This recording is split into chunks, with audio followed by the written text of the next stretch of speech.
사람이 타고 앉아 두 다리의 힘으로 바퀴를 돌려서 가게 된 탈것. 자전거에 대한 국립국어원 표준국어 대사전의 설명입니다. 이것만으로는 자전거에 담긴 이야기가 충분하지 않게 느껴지는 이유는 무엇일까요? 잔차라 불리던 자전거의 이야기를 돌아봅니다. 자전거 이야기는 네 바퀴로 시작됩니다. 1645년 제2태종이 프랑스의 퐁텐블로에서 2명이 굴리는 네 바퀴의 자전거를 만듭니다. 두 바퀴로 가는 자전거는 1791년 프랑스의 시브락이 처음 만들었다 합니다. 자전거라기보다는 두 개의 나무 바퀴를 단 목마에 가까운 이것은 사람이 발로 땅을 차고 나가는 것으로 지금의 스케이트보드와 비슷했지요. 빨리 달리는 기계라는 셀레리 페르라 불린 이 바퀴 달린 목마는 유감스럽지만 방향 전환이 되지 않았지요. 여기에 드라이스라는 사람이 핸들을 달아 방향을 조종할 수 있는 드라이지네를 만듭니다. 1816년 프랑스에서 특허를 얻은 드라이지네의 속도는 달리는 말과 비슷한 시속 14km 정도였는데 빠른 발이라는 뜻의 벨로시페드라 불렸지요. 타는 사람이 발로 땅을 차지 않고 페달을 굴려 움직이는 자전거는 1861년 프랑스의 미쇼 부자가 만들었습니다. 여기에서 앞바퀴에 두 개의 크랭크를 달아 페달로 굴리는 현대식 자전거가 시작된 것이죠. 미쇼의 페달 자전거는 나무와 쇠로 되어 있어 몹시 흔들려 뼈를 부술 듯 한다고 하여 본 쉐이커라고 불렸지요. 뼈를 부수는 자전거를 구한 것은 스코틀랜드의 수의사 존 던롭이었습니다. 그는 공기를 넣은 타이어를 만들어 충격을 줄이고 부드럽게 구르게 했지요. 1888년 상표 등록된 공기 타이어 던롭은 지금도 미쉐린과 경쟁을 벌이고 있죠. 빈폴이라는 제품의 로고로 등장하는 앞바퀴가 큰 자전거는 구동력을 늘려 자전거의 속도를 높였습니다. 1870년 제이 스탈리가 만든 이 묘한 모양의 자전거는 페니 파딩이라 불렸는데 오르내리는데 불편하고 앞으로 고꾸라지는 일이 잦아 얼마 못 가 사라지고 맙니다. 우리나라에 처음 등장한 자전거는 1884년 미국 공사관 포크가 제물포에서 서울까지 탄 자전거라 합니다. 스스로 가는 수레라고 해서 자행거라고 불린 자전거를 처음 탄 우리나라 사람으로는 1896년 예조사랑 고위성으로 전해옵니다. 독립문을 세우던 서재필 박사가 타고 다닌 자전거가 최초라는 설도 있으며 당시 독립협회 회장이었던 윤치호도 일찌감치 자전거를 타고 다닌 것으로 유명하지요. 1903년에는 대한제국 조정에서 관리들에게 100대의 자전거를 보급하며 본격적으로 자전거 시대가 열리게 됩니다. 우리 손으로 만든 자전거는 1940년대에 들어서 가능합니다. 일본의 사마 제작소에서 일하던 김철호가 귀국하여 1944년 경성정공을 세워 자전거 생산에 나섭니다. 대부분의 도로가 비포장인 점에 착안하여 자동차보다 자전거가 대중화되리라고 내다본 것이죠. 전쟁으로 부산으로 피난을 떠난 김철호는 그곳에서 기아 산업을 설립하여 1952년 순수한 우리 기술로 만든 12대의 자전거를 만들게 됩니다. 김철호는 최초의 국산 자전거에 통일 조국의 삼천리를 달리라는 염원을 담아 삼천리호라고 이름을 붙이지요. 삼천리 자전거는 명실공히 한국의 자전거로 대성공을 거두며 1968년 국내 최초로 KS 마크를 획득하고 1987년에는 연 생산 100만 대를 돌파하는 기록을 세우게 됩니다. 자전거가 늘며 속도를 겨루는 자전거 경주가 벌어집니다. 세계 최초의 자전거 경주는 1868년 5월 31일 생클루 공원에서 열렸으며 영국인 제이 무어가 우승했다 합니다. 우리나라에서 자전거로 유명한 인물로는 엄복동이 있습니다. 떴다 보아라 안창남 비행기, 내려다 보아라 엄복동 자전거라는 말처럼 엄복동은 1922년 조선 최초로 하늘을 난 비행사 안창남과 더불어 자전거의 대명사로 불리게 됩니다.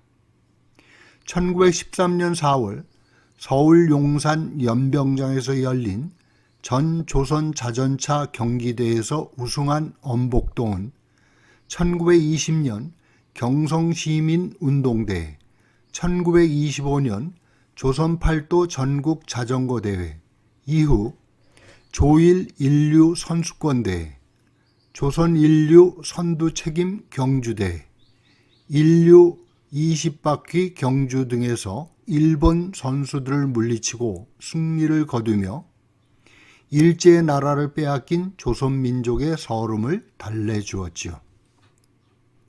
자전거가 대중화되면서 자전거를 고치는 자전거포도 늘어납니다. 읍내 장터거리에는 을의 자전거포가 자리 잡았고 주로 찢어진 타이어를 떼우려는 손님들로 북적였지요. 돌이 많은 신장로를 달리던 자전거들은 빵꾸가 잘 났지요. 당시 자전거의 타이어는 1942년에 세워진 흥하고무산업사에서 생산한 흥하타이어였는데 후에 흥하고무산업사는 넥센 타이어의 모체가 되죠. 1839년 스코틀랜드의 맥밀런은 자신이 만든 자전거로 달리다가 어린아이를 쳐서 벌금을 냈답니다. 아마 이것이 최초의 자전거 단속이 아니었을까 싶습니다. 속도를 즐기는 욕망은 자전거나 자동차나 다를 바가 없었지요. 지금은 폭주족들이 오토바이를 몰고 다니지만 예전에는 자전거를 탔지요. 여름 저녁이면 무악재 고개에선 자전거 폭주족들이 모여들었지요. 무악재에서 불광동 방향으로 가파른 내리막길을 달려 내려가는 자전거들이 늘며 경관들이 단속하기도 했지요. 재미있는 것은 과속이 아니라 조명장치 미비로 단속했습니다. 그 후로 무악재에는 기상천외한 조명장치를 매단 자전거들이 등장했지요. 신문지로 감싼 양초에 불을 붙인 자전거들이 캄캄한 무악재 고갯길을 내달리며 불꽃쇼를 펼쳤습니다. 당시 자전거는 짐을 실어 나르는 용도로도 쓰였지요. 뒷바퀴 위에 얹힌 받침대에 엄청난 짐을 싣고 묘기를 부리듯 시장거리를 달리곤 했습니다. 짐차라 불린 그런 자전거는 몸체가 튼튼한 반면에 무척 무거웠지요. 시골의 자전거는 여차하면 앞에 아이를 태우고 뒤에도 어른을 태울 만큼 튼튼해야 했지요. 장날이면 뒤에 버둥거리는 돼지를 싣고 가기도 하고 내다 팔 쌀가마를 두어 개씩 싣기도 했지요. 자전거가 늘며 장꾼들의 음주 사고가 늘었습니다. 장보러 갔다가 한 잔 걸친 장꾼들이 밤늦게 자전거를 타고 오다가 넘어져 다치는 사고가 빈발했지요. 주로 얼굴을 까지는 부상이 많았지요. 시골의 자전거는 여러 용도로 쓰였습니다. 페달을 돌려 조명을 밝히는 자전거의 발전기는 종종 웅덩이에 숨은 물고기를 잡는 데도 사용되었지요.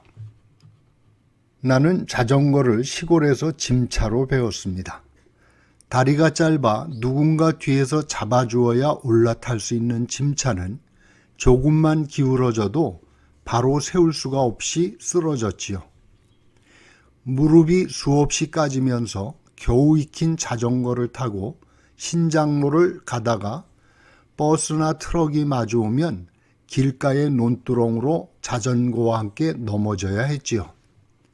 굴러는 가도 설 수는 없는 자전거였지요. 짐차로 익힌 자전거 솜씨는 서울에 올라와 실력을 발휘했지요. 사춘기에 들어서 부쩍 키가 크며 무학제의 비공식 야간 경주에 출전하기도 했지요.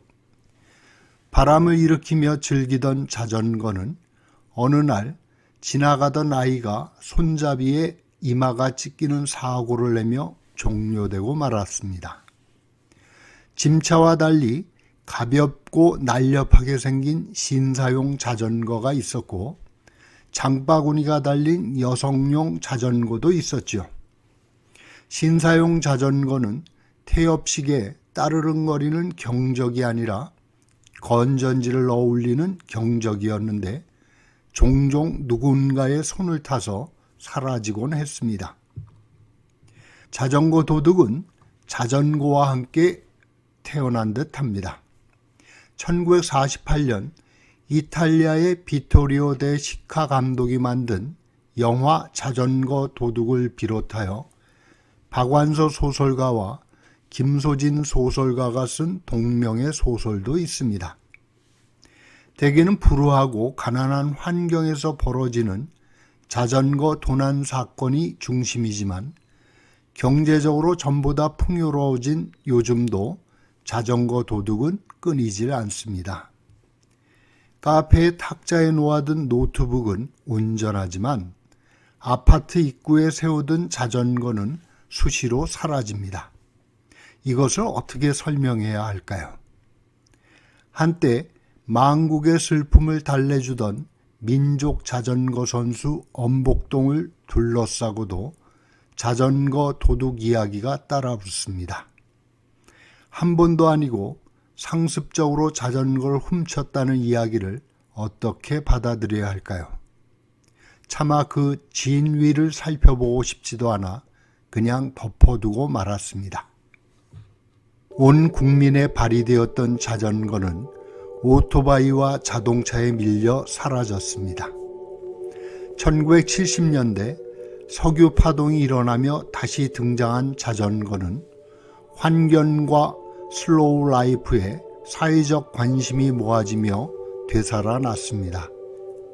전국을 잇는 자전거 도로가 생기고 복잡한 시내에도 자전거 전용길이 생겨 한가로이 페달을 굴리며 지나가는 자전거들이 눈에 띕니다. 자전거는 묘한 힘을 지녔습니다.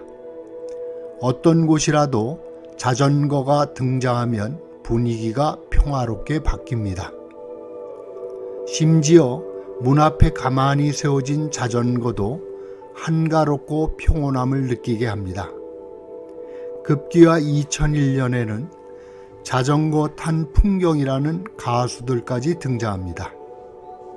클래식이라는 영화에서 그들이 부른 너에게 난 나에게 넌 이라는 노래처럼 두 바퀴로 구르는 자전거가 한편의 아름다운 추억이 되고 소중했던 우리 푸르던 날을 기억하며 후회 없이 그림처럼 남아주기를 바랍니다. 오늘도 함께 해주셔서 대단히 고맙습니다.